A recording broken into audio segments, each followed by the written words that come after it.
Like even sa staff, sa hiring, I prioritize honest people over skilled people. Napadala niya sa customer ng wala pang bayad. Nawalan kami ng 20k. Hi, Bo. Yes. Yes. Nice to meet you. Kamusta yung ano mo, Bo? Pag DJ mo? Ayun, okay naman. Pasundot-sundot lang kapag kasama yung mga tropa. Oo. Pinatipuhan to dun eh. Saan? Sa kabila? Ano bang? Hindi na alam eh. Ano ba yun? Heat?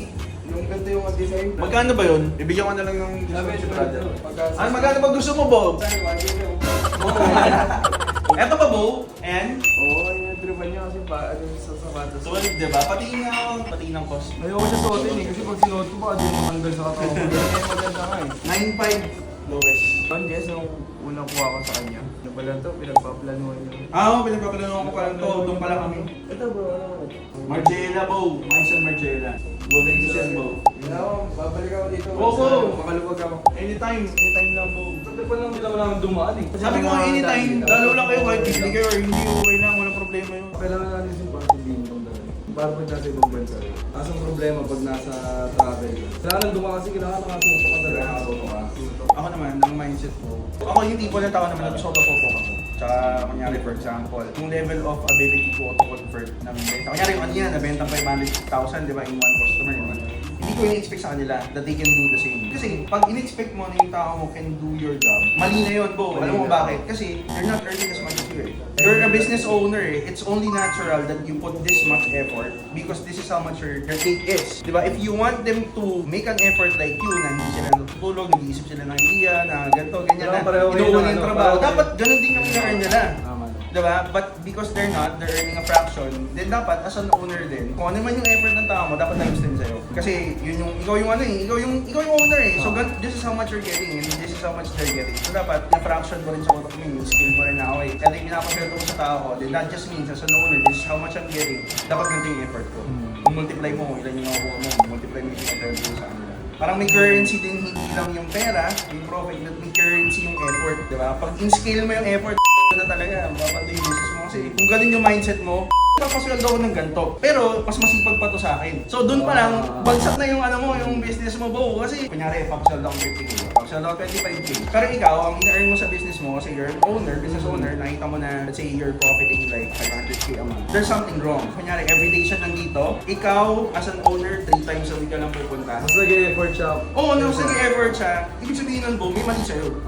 Diba? And you're expecting na your business will be successful. Pero you're paying someone to do a work that's more than the work you're doing as an owner, but you're getting more. And you're expecting that person to put more effort. Parang madidisappoint ka kasi, dapat ginawa na ito ng tao ko, dapat ganito, ganyan. Kasi kung ako yung ginawa ko na, expectations mo sa kanya, ganun, pero yung bayad mo, ganun. Oo, diba? Dapat sa'yo yung expectation mo yung sarili. Ikaw yung sasalo. If ganun yung mindset mo, hindi man magawa ng tao mo, gagawin mo kasi sa mindset mo, empleyado rin ako eh. Business ko to, empleyado rin ako. I'm a resource and this is how much I'm getting. Then dapat, the business is getting this much from me. So dapat pag yung skill mo yun, Bo, dun mo babago yung business mo. Feeling ko babalikan mo yan, Jess. Ayoko nga nito, kasi parang hindi ko matanggal sa akin. Maganda kasi talaga eh. Ay, sakto, Jess.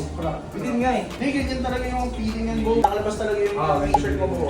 Para may layering ka. Nakatangkad kasi yan, Bo. Ang rule sa fashion, pag naka-hoodie ka, kailangan nakalabas yung shirt mo para may layer, para tumatangkad ka. Kasi nagsiseparate siya from your top, tapos pants. Paano ba ubalit mo ngayon?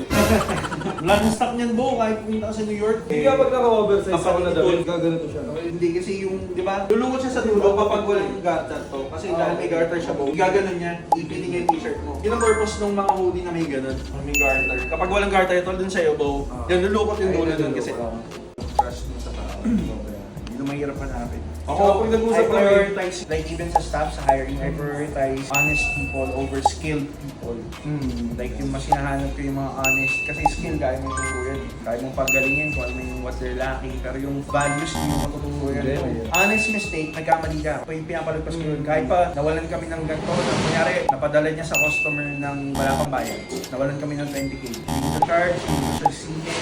Pagkakamali eh, honest mistake, wala na siya nag-gain eh. Wala siyang wrong intentions. Pero kapag gumawa ka ng mali, sabi ko walang gray area ang tama at mali eh. If you do something that's intentionally wrong and you know it's wrong, wala, eggs ka na po. Yun sa akin, walang ano sa akin kahit sabihin mo tropa kayo or whatever, pero mas pinili niya gumawa ng mali sa'yo po. Hindi siya tanggalin mo yung sarili. Kahit pa sobrang galing mo, kahit sabihin mo hindi, kinailangan ko lang sabi ka na lang sa akin na kailangan mo. Huwag ka lang gagawa ng mali. Mabigyan mo pa. Oo, Baka huwag hindi ka lang na- gagawa ng mali. Kasi yung character mo defines you eh. Defines what kind of person you are. The more na ang tao nagigipit, napupunta sa sitwasyon na feeling nila wala silang choice or whatever, the more na mas makikilala mo. O, kape na lang boss. Kape na lang.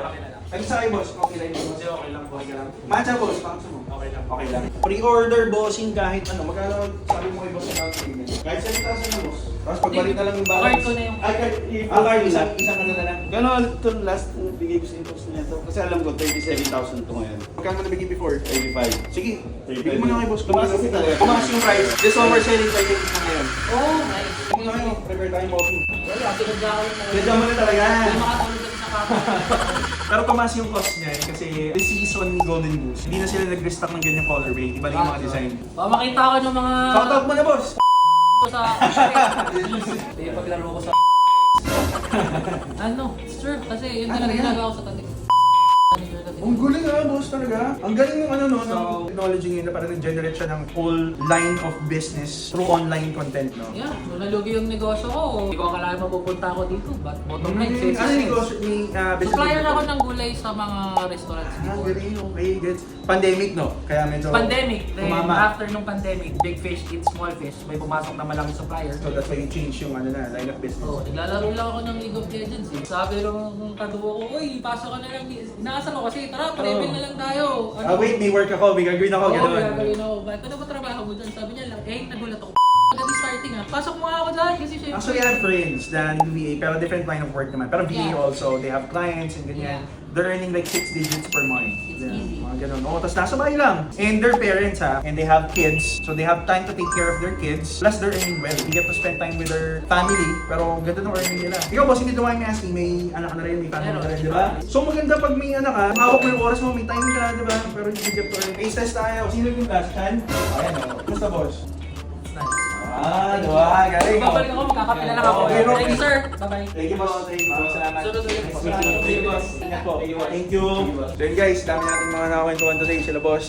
Very interesting, no? Gaganyan din ako, boss. Guys, tayo nyo lang, di ba? Kaya guys, sana bumili kayo, ha? Kasi pag hindi kayo bumili, wala. Doon ako mapupunta, di ba? Okay.